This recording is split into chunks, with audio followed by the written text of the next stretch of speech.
his slogan for his gym is "Today is an important day." It, I love that. it all matters, All matters. everything matters. And even if you make a mistake, it was an important mistake that you can let go. And I think that's, super important. Like, it's important what you're doing today. Like, who you are is important as a person too, because people lose that purpose a lot when they just feel like they don't matter. And Yeah. I think that's Yeah. played a lot into why I was so easily swayed by all my peers. Stories are powerful. Welcome to the Rise, Recover, Live podcast, brought to you by The Phoenix. This is a space where people impacted by substance use can come to share their story of strength and resilience, get open and honest, and inspire hope and build community through shared experience. We'll be talking to people in our community on their own recovery journey and shine a light on the topic of recovery in all its forms. Maybe you'll hear some of your story in theirs. Let's show the world that together we rise, recover, and live. All right. Well, welcome everyone. Thanks for joining us for another episode of the Rise, Recover, Live podcast. I am your host today. My name is Liz McKean. I use she, her pronouns, and I am here without my buddy Bryce and miss him terribly. But we will definitely make him proud today. And I could not be more excited to introduce you to our guest today. Today I have with me Taylor Williams, who is a full-time CrossFit and weightlifting coach, a podcast host. So, yeah, buddy. I mean, I'm really not alone in hosting today. So, Taylor, how are you today? I'm so glad you're here. I'm doing great, Liz. Thanks for asking. I'm just relaxing. Thursdays are usually my day to either record or do podcast stuff. So, it feels kind of natural right now, Amazing. Well, then you can just take over. I'm just going to sit back. I have a snack. No, I want to be on the other side. That's what I want to do today. It's nice to not be in charge. Right. Well, I'm happy to do my job and really excited to speak with you. And I know that just from our previous conversation before we hit record, and then also hearing of you from other previous podcast guests, and Gavin Young and Chris Bellina are all in your friend group. So I've heard that you're doing incredible things out in Philly. You're a huge advocate for recovery. Obviously, you have a podcast that we're going to make sure everyone knows about. So I'd love to just start by hearing a little bit about your story, any part of your recovery that you'd like to share, because I think that just means something a little bit different to everybody, certainly in the Phoenix community, which is my favorite part of the Phoenix community. So right. What does recovery look like for you? I'll dive into that. I want to, we just talked about Gavin and Chris and stuff. We run the program over at the gym that I coach at, CrossFit King of Prussia. Mm-hmm. And being able to be around people that have all these different stories is one of my favorite parts too.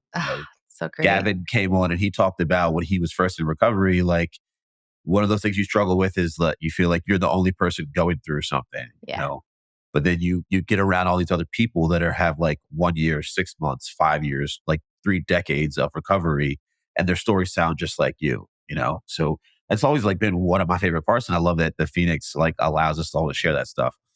My personal story probably sounds like a lot of people's that are out there listening to, just like we were saying with Gavin. The first time I did any substance, any drugs was in high school, my junior year of high school, Wow. And it was just based off of peer pressure and trying to fit in with other people. Maybe 10th grade. Maybe 10th grade is when I think I smoked weed for the first time. And just some older classmen, we probably hung out at a sporting event, football, basketball games, had my number somehow. I don't even remember how I started talking to these people that are literally 3-4 years older than me. And they're do you want to come smoke with us? And literally, Liz, this is such the young days that I walked through a cornfield, through a little path, to go meet up with them, times like that. Yeah. So you smoke for the first time, and people talk about that being a gateway. And it's not the next day I was oh, I want to go get the next high. But everything else after that was kind of one of those things that's all right, this isn't that bad because I did this already. But then for 3 years, I think that's all I did. And then we talked about the opioid epidemic coming up. I went to high school from 2006 to 2010. And I think that's the heyday of that time. Yeah. And I played football my whole life growing up. And, people get hurt playing football. In that time period, they're prescribing you oxys and these high level Percocets that people get addicted to.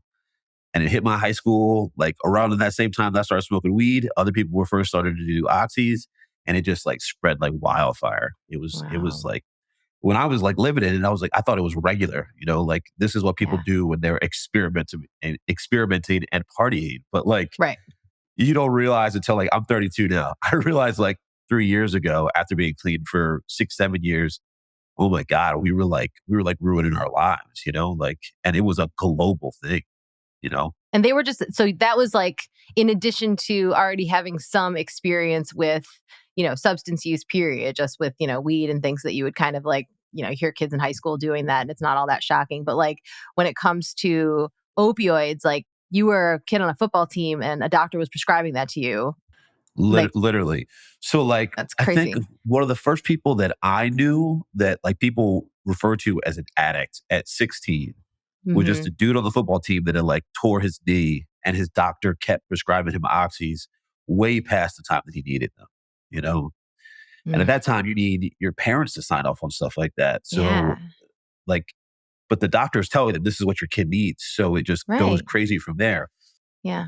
Back to like the thing about the gateway, the friendships just started to change, right? As people are doing these different things. And you go from this group that does like just smokes to the next group that does the next thing, like at a Mm. party that you're not even thinking about, to the next group that does the next thing. And then you're like, oh, wow, my friendships have completely changed from the very beginning. The time that Yeah. I was like ninth grade to when I was leaving high school, the people that I was talking to on a regular basis were like 180 completely different. Wow. Just like you saw the addiction change them. Is that Yeah, like you what change shifted your it? friend groups, like in what you prioritize, and then also the people that prioritize you as a friend, they start to look Yeah. at you differently depending on like what side of it you're on. And Yeah. like I said, I didn't think about it like that at the time. I thought Yeah. this was Well, like you're a regular. kid. Yeah, exactly. Yeah. You're so young that you think that this is what like life is actually like. But Yeah. then I look back later on and I'm like, okay, so we first got the drugs from this doctor. And then years later, I had a friend that didn't need any diagnosis. He's getting more drugs from doctors. And I'm Mm. like, oh, wow, this started all these different things. So at what point was it like, okay, this is actually not fun anymore? Like I need help. So the story progresses, graduate high school, I didn't do anything right after high school. I went from like Hmm. kid in honors classes to, like kind of no plan afterwards because by my senior year is when I first did an Oxycontin. Yeah. And then that's another story of like just literally someone sent me a text was like, hey, you want to come do this? I think they said something like, you want to come party like after the first day of school. And it just Mm. led to some situation that Oxycontins were in the room. So my senior year of high school, I slowly start to develop an actual addiction. In the very beginning, like people are getting 180 milligram pill and they're doing it. It could last like a few days. And then it's like you're waking up every day and the first thing you do is get high. Yeah. And like I remember the middle of my senior year, that's probably when like I would say a real addiction started. That halfway point between different semesters, waking up, getting high, and then that being what the whole day is about. Like I Hmm. I went from like an A student to like I didn't play football my senior year because of that. Mm.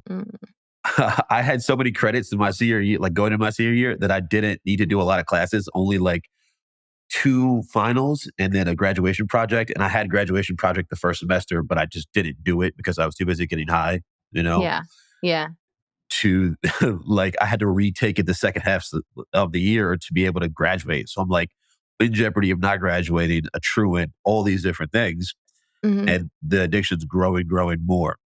And then at the end of that in 2010, I remember right before I graduated, some like headline comes out. They're changing the Oxycontins. You can no longer, they will no longer have the time release. So people won't be able to snort it. That's Yeah. how most of us were getting high. Yeah. And I'm like, oh, wow. Like, what's everyone going to do? This is our whole lifestyle at this time. We're entrenched in our addictions. And did you think anything was wrong with it? I'm just curious, like you were At just a that kid, so time, like it might have just been like, this is just what's normal, it's what we do, as at that opposed to time, like, no, super mm, hard headed, like yeah, in yeah. it, like Well, tell me I what you talked do. about, like a lot of people could probably relate to me. Like Yeah. I was born in Chicago, raised by a single mother, one older brother. She moved us cross country to give us a better life, but then she had Hmm. to be away working a lot of time. So Yeah. like a true latchkey 90s kid. that did Yeah. that. Just had a Yeah. lot of Yep. time to like mess up and do all these things. I knew a lot of the right things to do, but I just took this path, Hmm. not knowing that these small mistakes that I thought at the time were going to lead to like bigger things. You Yeah. know, I was like, oh, Yeah. I'm just doing this one oxycontin and I smoked weed already. What's the big deal? Hmm. One of those kind of ideals. Fast forward to now, the end of that year, that's happening. They take away the time release. And one of my friends that I used to get high with oxys brings heroin into the party. And then that is another 2 years of like, you think that it's one thing, but it's really not. You're really like ruining your Hmm. life doing that. Yeah. Yeah. So that goes on, like I said, for like, I think 2 years of developing a worse and worse addiction. Over that time period, see like a lot of my friends die, Mm. um, more like friendships ruined and stuff like that. Yeah. And then, and people going to jail. At the very end for me of that story, where the recovery starts is that same time period. My mom was also diagnosed with breast cancer. Mm. And it's like you're probably 3 years into my addiction at this point. In year one, I was already making my whole day about getting high. By year Yeah. three, full blown, that's what's happening. So Yeah. my mom gets diagnosed with breast cancer, and I take her to the hospital so that she could have. It was either she got a double mastectomy. I forget if it was this like trip or like that was Mm. the prep for the trip. It was one like something around that time period. Yeah. And of course, I'm going to get high afterwards. Like I'm dropping her off to go get high afterwards. And Yeah. she's laying in the bed and the nurse is sitting there like as nurses do, trying to make her feel better, consoling her and Hmm. stuff. I just remember like her looking me in the eyes and she's bawling her eyes out. And it's not because she's worried about the surgery, you know. Yeah. She knows what I'm going to do. Because over this time period, she has found drugs. She's Yeah. found me high. She's seen my friend groups change enough that she knows like what's going on. Hmm. And I'm like, you have one of those like conscious moments then. I'm like, oh, like my high brain is now kind of awake and I see this happening. And I'm Hmm. like, oh, dude, what are you doing? Like I finally had like the what are you doing moment. Yeah. And like you asked Yeah. me earlier, did I realize at the time what I was doing? And then that's the moment that like I found it. I saw it. So stuff's like still going crazy. People are living the drug addiction life around me. And Hmm. essentially, like after I think it was like 3 more weeks after that, she came home, got healthy on bed rest.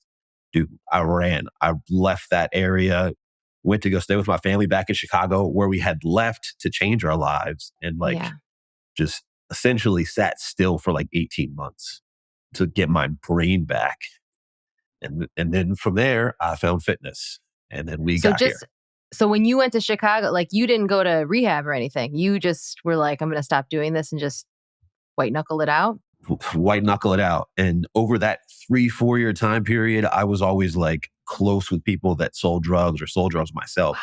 So I never really went through any like withdrawal or anything like that. I never considered myself an addict at that time Yeah. because I had the luxury of being able to like usually be able to get high.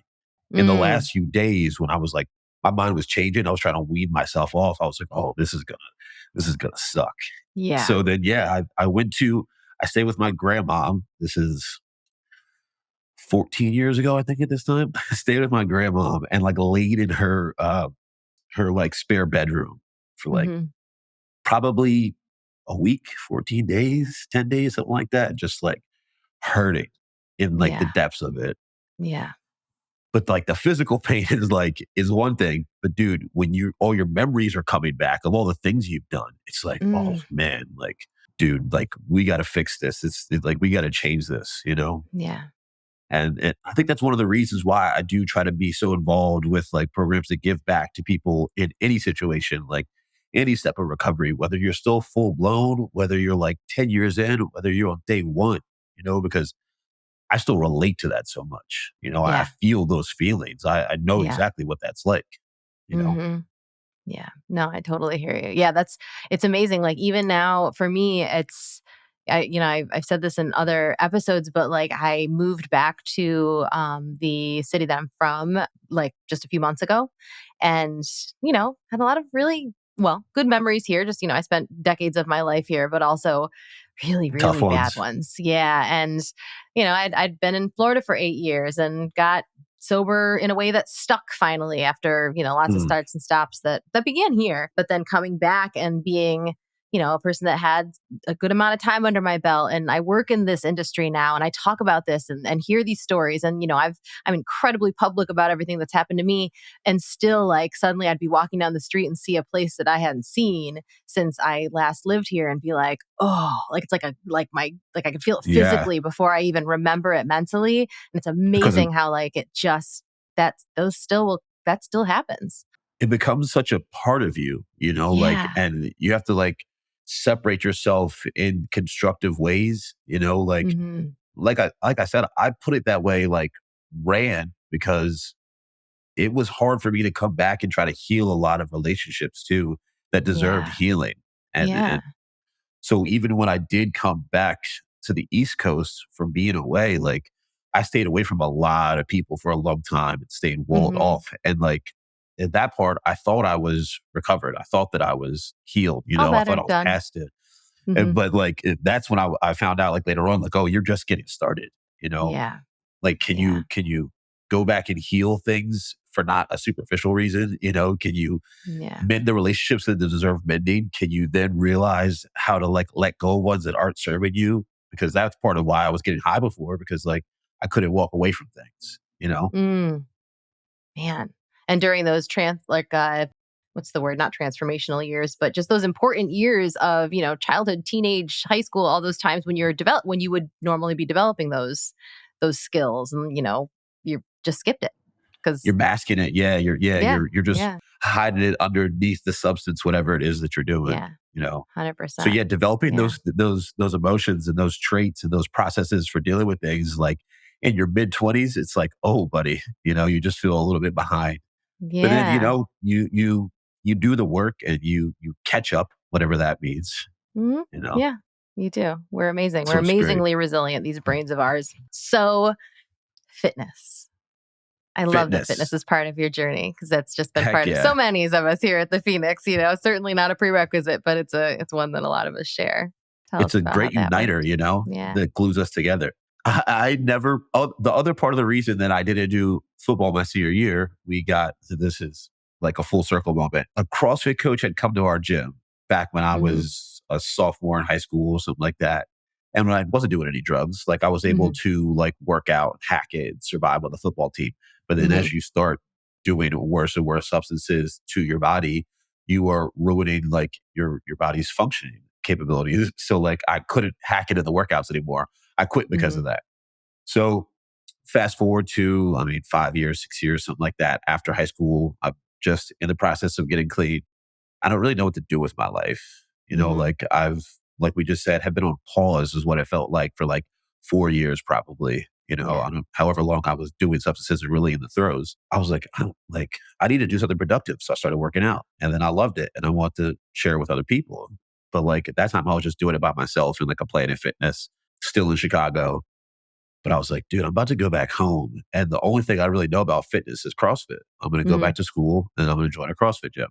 So I did that. I came back and I went to Montco at first, just a community college in the beginning. Hmm. A few months after coming back, I found my first CrossFit gym, CrossFit Apex. It's out of Souderton, Pennsylvania. That's where I was living Hmm. at the time. Well, I was living in Harleysville. Started going there. I mean, this whole time I was still like walled off. I didn't even make any other friends because like I would just be around family and stuff. And like Yeah.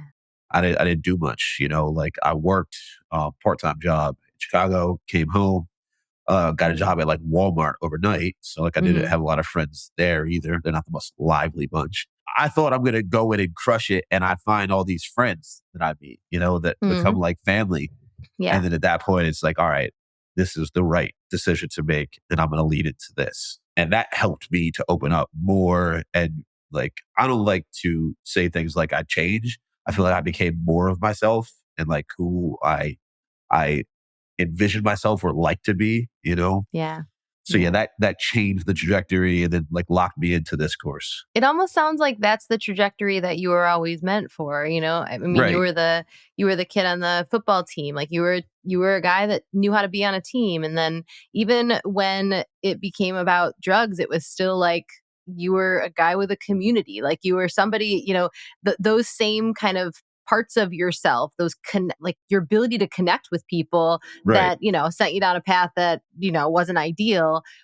You were able to then redirect that into this CrossFit community. So it's like, you had a need, and just, when you're a kid, you're going to just fill it Feel it. however is in front of you, because you don't know. And, you just trust the people that you are around. And so to be able to fill that need now, not just like be like, I just can't have that anymore. This part of myself I need to shut down. It's like, no, that's a great part of yourself. It's just, here's a way to aim it in a direction that's going to be good for you. And also, you know, share it with other people, because you're more than just a Right. community joiner, you're a community builder. Yeah, I agree with that 100%. Like that's why I said it wasn't about changing who I was. It was about becoming more of who I was like capable or Yeah. who like or wanted to be. I The think that's a best really version. important distinction. Yeah. Yeah. I agree. So yeah, I got into CrossFit and I think I started to realize that I had like this survivor's remorse feeling, and Mm, I learned that through all these processes. Like dude, at the end, when I was talking about my mom being sick, there was a lot of my friends that I knew personally who were like great people who were starting to like pass away. And like, people have that story of like that one person who passes and then it feels real to them. And like I had a couple of those at that time period. And I was like, man, like if they could go, like, man, like I had some thoughts were like, why am I still here at the beginning of yeah. it? So I'm like, if they could go, I could definitely go. And if I'm still here, I got to do something with my time. Hmm. That if I was reading that before, it would sound like the most like cheesy BS stuff. But like it literally was just kind of simple in my mind that, Yeah. dude, if I'm still here and this person that I knew that like was really good at X, Y, and Z is gone, that could sound a little harsh, but then I need to do something with my time. Yeah. Like it doesn't have to be the greatest thing ever, but I need to do something. And Yeah. I found out like through that and through all this time period that like you think it's going to be the most spectacular thing ever. And some people will have spectacular stories where they go from being like a substance abuser to like being like a astronaut or something. But for a lot of us, it's going to be like the most mundane stuff ever and just finding joy in that. Yeah. Like I think it was just last year. This is one of the ways that I got in touch with Gavin. I celebrated like 11 years clean and I hadn't like thought about it in like 6 years. Yeah. And it Yeah. was just like, oh, I was sitting in my car about to go inside and just sort of calculating dates randomly. I'm like, oh, wow, like this has been a while, and it's Yeah. just like been building a life. So for a lot of people out there, that's like my message for a lot of stuff. Like, dude, you need to find a life that you love even when it's boring you Hmm. know, or build a life that you love even when it's boring, because that's what's going to help you stay on whatever track you want to stay on. Like Yeah. not just stay clean and sober off of one thing, off of multiple things. Like that's goal accomplishment and all that stuff. Like find something that you love, even when it's not the funnest, even when it's not sexy. Yeah. Well, and it's almost like finding, I feel like there's times of my life personally where oh gosh, what isn't it like a TikTok thing or whatever where they use that song where it's like, I think I like this little life. There's like Oh a yeah. think I Yeah. like this little life. I don't, and there's times that I hear stuff like that and I'm like, oh, that's all I want. It's just a little like peaceful, sweet little life, and I'm picturing countrysides and stuff like that. And then there's other times, I mean, this could be within a 24-hour period, for heaven's sake, where I'm just like, I want a big life, I want to do big Yes. things because, it's like Call the moderation. jet I right don't even now. know her. Yeah, exactly. Like we're extremists, I think, often by nature. I think the beautiful thing about that, building a life that you want to be in, like building a life on purpose, being an active participant in life, not just happening to you, but being there for every decision that you make, Yeah. is that you get to build in those things. You get to build in the peace. This is how I find peace. I do it on purpose. Yeah. Like I create a world in which I can have peace, whether that's sitting on the couch watching the British baking show with my husband, or just even like I'm at my uncle's birthday party the other day, and I'm just going to go outside and stand in the sun for a few minutes because I know what I need to do to have those moments of peace. And then Yeah. also to have built a life where I get to be in this line of work. And like, this might have been a day of doing, admin tasks and everything, but it's like, I'm about to go on a podcast and I'm going to have a Yeah. cool conversation with somebody, and like other people are going to hear it. And that is just like, so you get to build in those pockets. And I think the difference is you're doing it on purpose, and every single piece of it matters, and I'm going to remember it all. And, Yeah. so I think having that boring life, to me anyways, doesn't mean I don't get to it doesn't get to be what I want it to be. It's just that it's on purpose. I I don't know love if that that. makes sense. One of my weightlifting coaches, Philly's premier weightlifting coach, and really nationally, one of the best coaches, his slogan for his gym is "Today is an important day." I love that. It all matters, like All matters. everything matters. And even if you make a mistake, it was an important mistake that you can let go, Yeah. He's actually told me that he's been pushing the second half of that a lot more in the past few years, like as he's matured as a coach. And I think that's, super important. Like it's important what you're doing today. Like who you are is important as a person too. Because people lose that purpose a lot when they just feel like they don't matter. And Yeah. I think that's Yeah. played a lot into why I was so easily swayed by all my peers. I struggle with that. Like, and even like a decade removed from substance abuse, like I still have feelings of like being lesser all the time, Mm-hmm. On what you said too. I think that like allow yourself room to be like everything, Yeah. like polar opposites, happy and sad, and Yeah. it's hard to teach people ways to cope with like grief and sadness or low feelings, like sometimes you just got to find your way through coping with them, whatever that's going to be. Yeah. And it's also, I think, for me anyways, it's letting go of I don't know, the black and white of it all, Mm, like nothing is all good or all bad. And like I can right. have a great day and one really crappy thing that happens. And if I allow it, I can just make that just be a crappy day. I Take can me throw it over. all Yeah. away, and it's easier for me to do that than to be like, well, a bad thing happened, but it was a great day. Like there's just not a whole lot of likelihood as who I am is going to say that. So it's like being able to see that like this is a day. I had a day. I was here for the whole thing. It all mattered. There was good, Right. there was bad. You know what I mean? And that's just what it was. And tomorrow I get to have another one, allowing it to be all just part of the journey of it. And Right. I don't know. Your time, like experiencing it, Yeah. man. Like I was in this exact situation this week and I failed at it. I'm not always great at things. Like earlier in the week, I was waiting for a delivery to come in. They delivered it to the wrong address, like nothing that me or anyone involved with me could have done about it. Like literally, I'm tight with the UPS guy. It went on the wrong truck because I know my guy is super reliable. And like I let it beat me. I skipped my workout for the day, like at the Mm-hmm. end of the day, I was definitely like low energy and I didn't bring like what I wanted to for the day. And the next Yeah. morning I woke up and I'm like, man, that really sucked that I reacted like that yesterday, that I let it Mm-hmm. defeat me. But I'm gonna make it better the rest of the week. You Yeah. know, like I'm 2 days removed from that. Like that was yesterday morning. Yeah. And I'm like, dude, I was literally going to sleep thinking, I have this podcast at the end of the week. I have all these things that I have to get done, like, and these people that need me to show up for stuff. And if I continue on with this energy that I have right now, I'm going to ruin the rest of it. So I Yeah. had the choice and I made the choice, like, I'm going to turn the page tomorrow, you know, and Heck it's yeah. figuring out how to do stuff like that over that time period. Yeah. It took a while, because Yeah. back in the day, like you would have responded to that with an even worse reaction. Yep. But now I've gotten to this point that I missed my workout, but that felt like a failure to me, So Yeah. life Yeah. changes as things go on. Yep. Yeah, sure does. Yeah, and you get that next day. Like, oh my Yeah. gosh, I got to wake up today and I get another one. And yeah, that's such a great example. Every once in a while, I have like weeks like that, days like that, whatever, hours like that, and something will like throw me for a loop. I mean, something as stupid as like, oh my god, I just stubbed my toe, and it's like now I'm so mad, and I have Yeah. no one to blame but myself, and somehow Oh my my husband God. because he probably put that there, which is just like, how can I make this a bigger deal than it needs to be?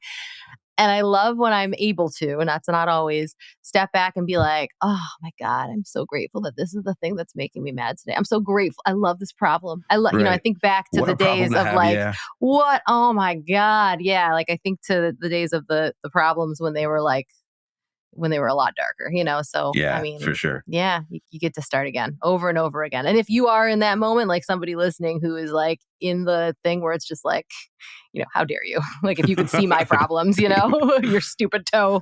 Um, it's like you can start again too. Like Yeah. we did it. It's like people do it and you don't do it by yourself, which is the Right. cool thing about this whole You community never aspect of it. you never dug yourself too deep. You could always start tomorrow. Mm-hmm. Whatever starting over tomorrow is going to look like, you can always do it. Can always do it. I And that's know. an awesome way to live. Yeah. But Liz, dude, Wow. so we were talking earlier about like some of the bad in my past, right? And like some of the ways that led me to doing drugs and getting high and developing an addiction. But I do want to say, like, I've thought about this a lot over the time period. And where I went to high school, I do feel like we had a lot of resources maybe Mm-hmm. to combat this and be an ally towards people. Yeah. There was a lot of bad things like the doctors that allow people to get the prescriptions and spread Mm-hmm. addiction, parents that were like supplying, their kids through a number of different avenues.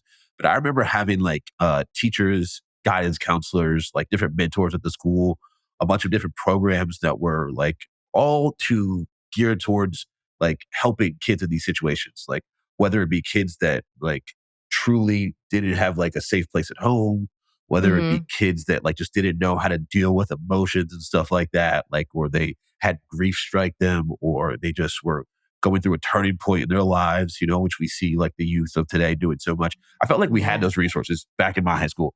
I wish that a lot more high schools had those out there. Like we had stuff like some of these things are directly related to substance abuse, but they're programs where I feel like open conversations were allowed. Like we had like the ADF, the Anti Defamation League, or Mm. ADL, I guess I should say. We had like a mentorship program that would like peer freshmen and sophomores, underclassmen with like upperclassmen. And like I did both sides of it, like I failed in my senior year because obviously I was doing other things, but Yeah. I did both sides of it. Like when I was then, I felt like that guidance counselors there, I think they had like specific terms that they were referred to as, and like attached to you based off like last name and stuff, but you had them Okay. throughout all of high school. And Mm-hmm. man, like if no one else knew about my drug addiction at the beginning that I was slipping off, my guidance counselor did because she would be on me. Like I Yeah. remember that she called my mom and told her that I was in jeopardy of failing the graduation project because I just hadn't done any of it and it was due like the next week. And Yeah. back then, of course, like I hated that. But like Right. now Yeah. I'm like, dude, you're lucky to have had like someone like that, like to have had Yeah. someone in your corner like that and those different like kinds of resources. So like people out there listening that are volunteers that may feel like they don't do a lot. Like you mean a lot, like Yeah. your small steps, even if it's not today that it's gonna make a change, it could be literally 15 years from now. Yeah. It could save someone's life, which is like mind blowing. That's something that you did 15 years ago. My guidance counselor has probably forgotten about me by this point. Maybe I did something that stuck out because I still had hair at the time period. So she sees this bald guy. She's like, I remember this guy, but she's probably forgotten about me. But like, she's made an impact on my life, like so many years later. So like, Gavin said something like that to me when he came out to the Phoenix program at KOP. He's like, hey man, you might not think about this, but like you allowing people to come here, even when it's not a lot of people, Ah, like is a big deal. They could have been using right now, like in this hour. And I'm like, mhm. oh man, that's like, it's crazy to think about that. Yeah. Yeah. Once I left high school, everything fell apart because I didn't have those people. But yeah, But you still have that memory, yeah, of somebody wh- that saw you. for sure, like when I was there, it was definitely the lowest point of all my addiction. Even when other people were like flying through, like racing through to get to worse addictions, like Yeah. I knew that there was people that were going to be keeping me at least a little bit accountable, you know? That's huge. Yeah. Yeah. Well, and also like the fact that you were present enough to see the pain in your mom's eyes when you did and decide to make a change. Like some people see that and it takes many more decades before they do take any steps in any kind of different direction. And I think Yeah. we've even heard stories. There was someone that Bryce interviewed on the pod a while back who he had, just been the thing that when people think of someone who's suffering from substance use disorder, just straight up addiction, they think of like the guy on the street with the paper bag and all those things, like the things that, just stigma wise, like people think of, but like Right. that was him, like he was on the street, he was near death, he was thrown away by society. He was, could not, barely could function as a human. And there were a few people that would stop by like pretty consistently and like drop off, like a sandwich or something and just like be like, hey, if you ever need help, like let us know. Like they were like people that saw him when everybody else would like look the other way or be Right. cruel. And he's like, I never took him up on it. It was years and years and years. And like he ended up getting sober in prison or in jail and his life changed.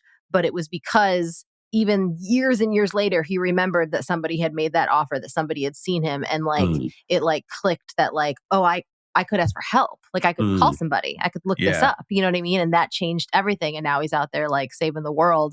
But it's like they probably were like, oh, we failed. I mean, maybe they didn't, but like they, it's easy to feel like nothing I can do makes any difference. And it's like, maybe not today, but it absolutely does. It's always, always worth it to reach out a hand to see somebody. Yeah. It's nuts. And, I'm lucky enough to see some of my other like old friends now, because I was able to like process and be like open up to more people from like an old life, That's going on to great. do a lot of the same things that I'm doing, like leading justice reform programs, like I'm in the city and stuff like that. So like it's amazing to see all the work out there, because when you're in it, you only see the bad, and then post, like I said, I was running from all that stuff. I'm like, dude, I don't want to go back to any of that, because Which was smart. you become scared for yourself too. Yeah, got to give yourself a little space. Yeah, I'm like, dude, I can't trust myself now. Like after I was like at year 10, I'm like, okay, like I feel like I could be. Oh, you know what? I actually had a similar situation to what you said earlier. My girlfriend now, we're like at a year and a half. She used to live in Philadelphia, like right around in the areas where you would go and buy drugs. Like, dude, I had to drive past the same place I used to drive past before. I'm like, this is a little sketchy right now. Like, I wish I didn't have to do this. But then once I drove over it, I'm like, I feel great now, because you don't have that pull and you're like, wow, like I feel accomplished, Yeah. and one of those things. When I was able to reach out to more people and see them doing the same thing, you're like, okay, this is a network now that, back to what you said earlier, is strong, and I can keep building it and making it stronger and stronger, Yeah. which one of the awesome parts about just being a volunteer and being someone on this side of recovery. Yeah. Well, so I want to wrap up soon because I know you've got a million things to do and worlds to save. But I want to just get a picture of all the things that you're doing because you've mentioned a lot of them. And I just think it's so cool to like hear about the patchwork of Put people's them all lives. together, yeah. Yeah. So I know you've got the CrossFit, you're volunteering at the Phoenix, you just said stuff with justice reform. So like, what does life look like for you now? So the justice reform is like, I've never been involved in that at all. I have a friend that I support that works in it in the city of Philadelphia because he was incarcerated for years and years of, continuing on his drug addiction afterwards.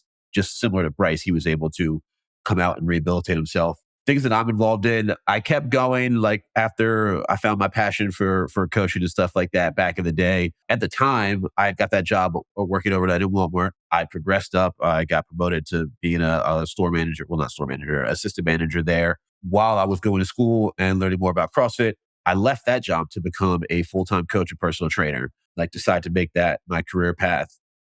That was probably 5 years in to now be like sober, like off of the opioids and all that stuff. And now more ideas are coming back. And I'm like, I want to share my experiences. Like one of my mentors at the beginning that I used to talk to a lot because he had a similar story to me, always used to say that our stories are not for ourselves. They're meant to be shared, to help other Amen. people. That's what he always believed in. That's what he preached to me. So I'm like, dude, like, what can I do? Like, I want to share my experiences. I like talking to people and stuff.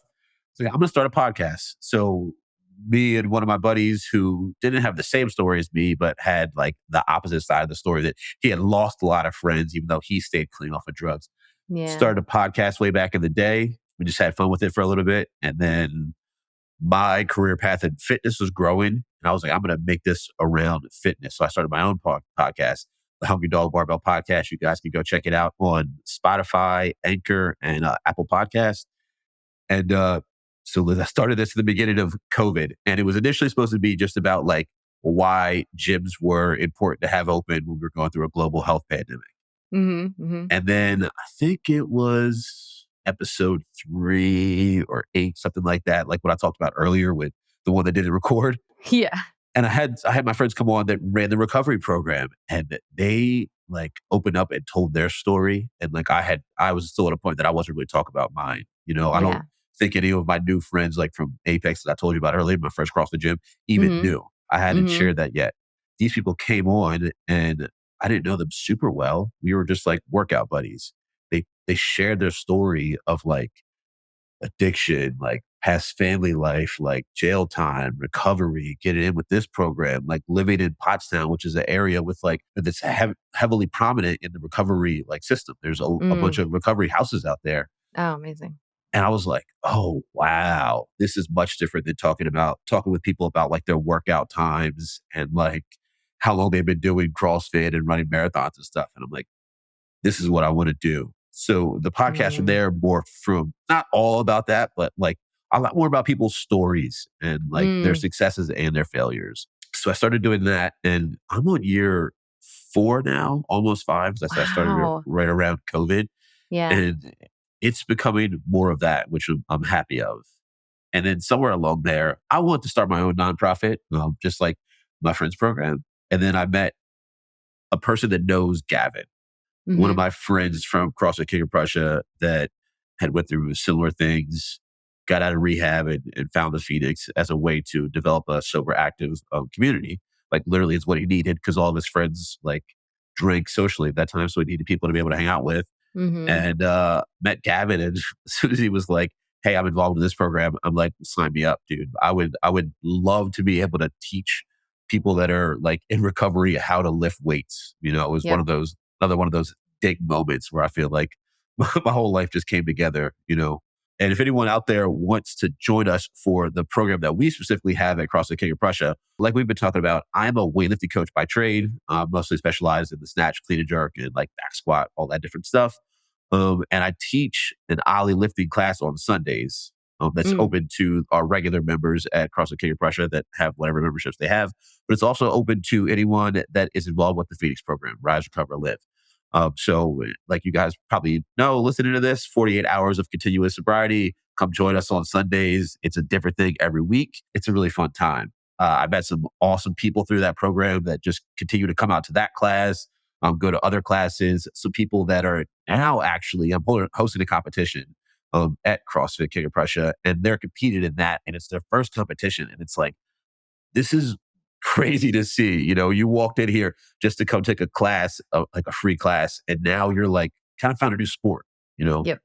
Yep. So those are the different things that I do right there. And that's like So why I do cool. it, to see that. I'm like, dude, next Saturday, it's going to be so crazy. This girl is going to have like a core memory she's going to live with. So I love those are that. the things.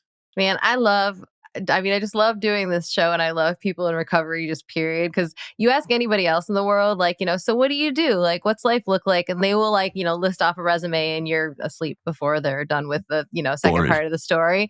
But like somebody like in our, just, I don't know, just like our like recovery family, and the way you just told that, it's like just people, it's like Right. this is the things I do. And like, but the These are the star things of that the make story me is the people. And exactly. These are the things that make me excited, and it's about like yeah. being able to share it with all these people. Yeah.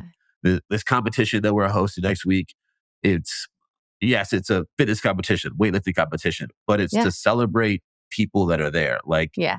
it wasn't on purpose. It just happens to be that a lot of the people that are going to be involved with it are involved with the Phoenix or Yep. just on their own recovery journeys. You Yep. know, uh, Yeah. all the different nonprofit programs that I've talked about are all going to be there with like their own representation. Like Mhm. not as a concerted effort, just like these are the things that we are doing and filling up our times with, Yeah. and So that's like badass. special to me. Yeah, it is. It's incredibly special. And, to anybody who's listening who's not in the Philadelphia area, download that Phoenix app and look for, events near me. We've got Phoenix events, and then also our partners have events on there. Yeah. And if you're not near Phoenix, in person community, you can create it. You can become a volunteer and be the change you want to see in the world. Heck yeah. You can also join virtual programs where we have amazing coaches there too. But it's that just start something and it's amazing. You will be shocked at what it becomes, Seriously. Your world just grows. When I first spoke with Gavin, I was like, oh man, I'm going to have the coolest class on there, the coolest thing, weightlifting. It's going to be so awesome.